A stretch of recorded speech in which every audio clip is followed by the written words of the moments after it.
के सबसे बड़े स्कैंडल पर बेस्ड है जो कि राजस्थान के अजमेर में हुआ था। इस केस में राजस्थान के अजमेर शरीफ दरगाह के कुछ रहस्यू और लोग शामिल थे। लोगों के खिलाफ कोई कुछ बोल नहीं सकता था, पुलिस केस नहीं लेती थी।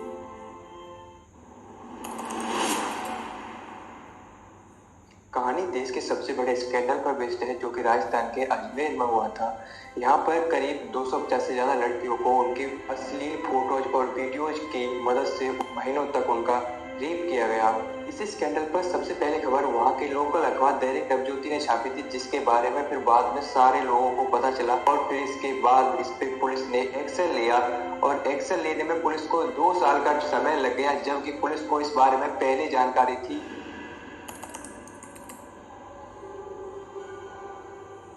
1992 में दैनिक नवज्योति के एक रिपोर्टर थे जिनका नाम था संतोष गुप्ता। वो एक खबर लेकर के आए और उसे छाप दिया और उस खबर पे कोई रेस्पॉन्स नहीं मिला, जबकि खबर बहुत सीरियस थी। उन्होंने इस बारे में दैनिक नवज्योति के चीफ एडिटर से बात की और उन्हें बताया अजमेर अनाज मंडी के पास एक भरोसा लेबोरेटरी है, वहाँ पर वो खड़े थे और वहाँ पर एक शख्स आया, उसने 4 रील खरीदी और उसके 4 गुने पैसे दिए।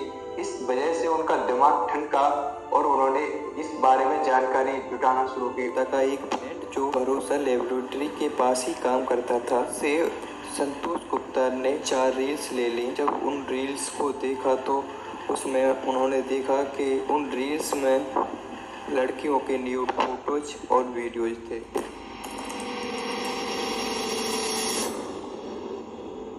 जब चीफ एडिटर ने सीधा सीधा बोल दिया कि आप न्यूड फोटोज को अखबार में पब्लिश कर दो और जो फोटोज हैं और जो लड़कियों के प्राइवेट पार्ट्स हैं उन पर काली पट्टी लगा दो और उन्हें पब्लिश कर दो। इस न्यूज के अगले दिन ही बार एसोसिएशन में हल्ला मच गया और वकील और काफी लोग सड़कों पर उतर आए और उन्होंने जाकर के एसपी और कलेक्टर के ऑफिस को घेर लिया और इस केस पर कार्रवाई की मांग की और इस तरह से इस केस पे कार्रवाई शुरू हुई। अजमेर में श्रीहरि रोड पर सोफिया सेकेंडरी स्कूल है।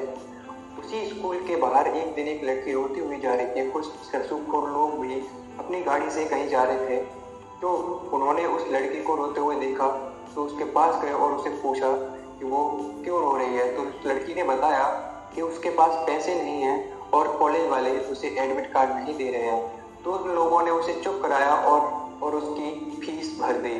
फिर वो लोग उससे रोज मिलने लगे।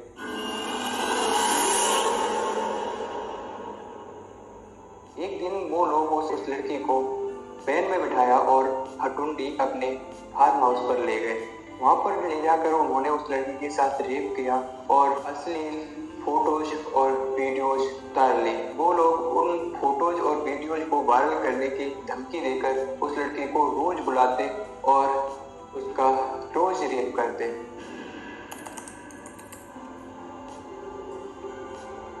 कुछ दिन ऐसे ही चलता रहा। फिर उन्होंने उस लड़की को बोला कि वो अपनी फ्रेंड को अपने साथ लेकर के आए। उस लड़की ने मना किया, लेकिन उन लोगों ने उसके फोटोज और वीडियो वायरल करने की धमकी दी तो वो लड़की मान गई और अगले दिन वो अपनी फ्रेंड को साथ में लेकर के आई। फिर उन लोगों ने उनके भी वीडियोज और फोटोज बनाए। उन दोनों से बोला कि वो अपने और फ्रेंड्स को साथ मिलाए। इस तरह से 2 से 4, 4 से 6, 6 से 8, 10 से 12, इस तरह से करीब 250 से ज़्यादा लड़कियां इस केस के जाल में फंस गईं और इन लोगों ने उनके वीडियोज और फोटोज की मदद से उनका महीनों तक रेप किया।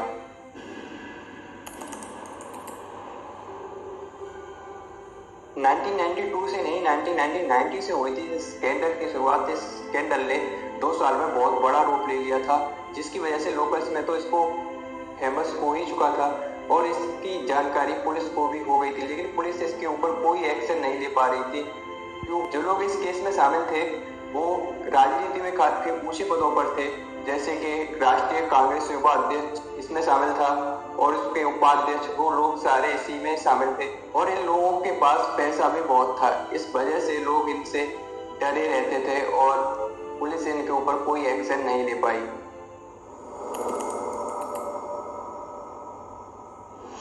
आरोपियों ने फोटो और रील डेवलप होने के लिए जिस लैब में दिए थे वहीं से फोटोज और वीडियोज लीक हो गई। न्यूड फोटोज देखकर कर्मचारियों की नीयत बिगड़ गई।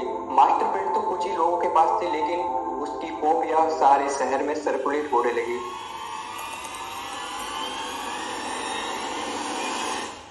लेकिन ये कॉपियां जिन जिन के हाथ लगी, उन्होंने उन कॉपियों के थ्रू उन लड़कियों को ब्लैकमेल करना शुरू कर दिया। इस वजह से एक एक करके करीब 6 लड़कियों ने सुसाइड कर लिया।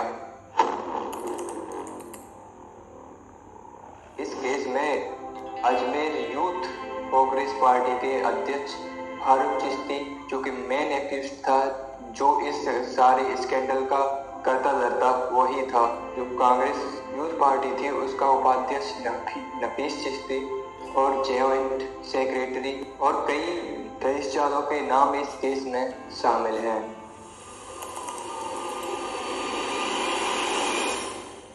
जब पुलिस को ये पता चला कि ये रईस यादव का केस है, तो पुलिस इसको दबाने में लग गई। और जब बात ज्यादा बिगड़ती देख राजस्थान के तत्कालीन मुख्यमंत्री भैरव सिंह शेखावत ने ये सारी की सारी जांच सीआईडी टीम को सौंप दी। इसमें गिरफ्तार किए गए आरोपी करीब 18 आरोपियों को गिरफ्तार किया। 2 लड़कियों के बयान पर पुलिस ने 11 लोगों को गिरफ्तार किया। कई ऐसी लड़कियां थी जो अपने साथ हुए इस गलत काम के बाद भी वो अपनी पहचान छुपा कर रखना चाहती थी, इसलिए कईयों ने अपने नाम बदल लिए तो कईयों ने अपने ठिकाने बदल लिए। इसलिए पुलिस को उनके खिलाफ सबूत ढूंढने में काफी कठिनाई का सामना करना पड़ा। बाद में एक एनजीओ ने लड़कियों की वायरल तस्वीरों की मदद से करीब 30 लड़कियों की पहचान की। उनमें से करीब 12 लड़कियों ने एफआईआर दर्ज कराई, बाकी लड़कियों ने अपने कदम पीछे खींच लिए। जब रईस यादव को पता चला कि 12 लड़कियों ने उनके खिलाफ एफआईआर दर्ज कराई है, तो उन लोगों ने उन 12 लड़कियों को धमकी देना शुरू कर दिया, जिसकी वजह से 10 लड़कियों ने अपने केस वापस ले लिए। 2 लड़कियों के बयान के बाद 16 लोग आरोपी साबित हुए और उसमें से पुलिस सिर्फ 11 लोगों को पकड़ पाई। स्क्रीन पे दिखाए गए इन 18 आरोपियों के खिलाफ केस दर्ज हुआ।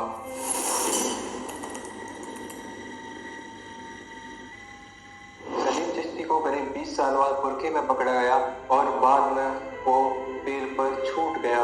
नफीस को लगभग 11 साल बाद 2003 में पकड़ा गया, वो भी बाद में बेल पर छूट गया। सोहेल गनी चिश्ती ने लगभग 26 साल बाद 2018 में सरेंडर कर दिया और वो भी बेल पर छूट गया। इकबाल वाटे को 2015 में अरेस्ट किया गया और वो भी कुछ दिनों बाद बेल पर छूट गया। ऐसे ही बहुत सारे लोगों को अलग अलग जगह पर और बहुत सालों बाद उन्हें गिरफ्तार किया गया। इस केस के पुरुषोत्तम उर्फ बबली ने जेल से बाहर आते ही राइट कर लिया। नसीम उर्फ टार्जन अंतरिम बेल पर मिलने आया और फरार हो गया। बाद में उसे 2010 में पकड़ा गया, फिर उसको बेल मिल गई और वो फिर से छूट गया। इस केस के मास्टरमाइंड फारूक चिश्ती को उनके वकील ने सिफ्रोज जोनिया नाम की बीमारी का मानसिक घोषित कर दिया, जिसकी वजह से उसको बेल मिल गई। और बाद में राजस्थान के हाई कोर्ट ने कहा कि उन्होंने काफी सजा काट ली है और उसको परमानेंट बेल मिल गई और ये आरोपी आज भी अजमेर में खुलेआम घूम रहा है। ये है हमारे भारत का बहुत प्यारा सा कानून, जिसकी वजह से हर रोज हर 1 मिनट करीब 14 रेप होते हैं। ये कहानी है हमारे भारत देश की।